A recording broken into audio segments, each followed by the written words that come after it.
با فرض اینکه امریکایی‌ها بدعهدی نخواهند کرد و به تفاهم نامه امضا شده پایبند خواهند بود، خب فرصت همکاری‌های بیرون از نظامات تحریمی فراهم میشه، چون امریکا تعهد کرده است که با نهایی شدن این تفاهم نامه تمام تحریم‌های پیشین علیه ایران رو به حالت تعلیق در خواهد آورد.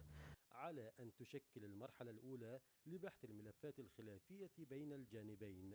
و بنابراین در عرصه کسب و کار در داخل، در عرصه تجارت با شرکای خارجی و در عرصه تسویه‌های ارزی که بانک مرکزی و صادرکنندگان ایران نیازمند ترتیبات تسویه ارزی سهل و روانی بودند، چشم‌اندازهای بسیار روشنی وجود داره.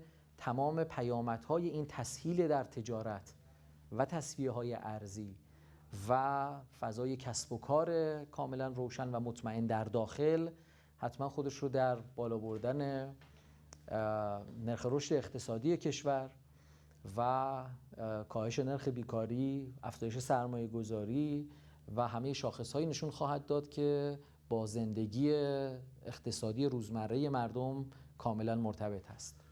يمنح الاقتصاد الإيراني متنفسا ماليا ويدعم فرص الاستقرار الاقتصادي خلال المرحلة المقبلة.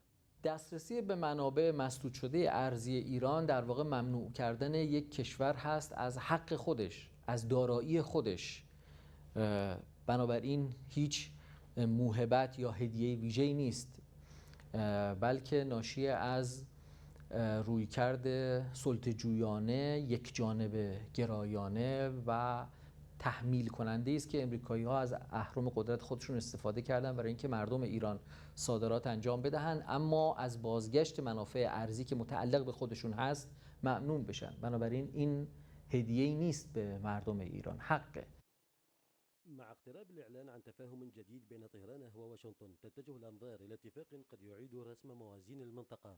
اون چیزی که میتواند بیشتر گره‌گشایی داشته باشد این است که ما بتوانیم با بدون محدودیت‌های تحریمی با شرکایی که اونها به استقلال ملی ایران احترام میگذارند. به نظرم پایبندی امریکا به تفاهم اخیر بهترین زمینه است برای اینکه ایران وارد مسیر ساختن آینده خودش با اقتصادهای نوظهور بشه.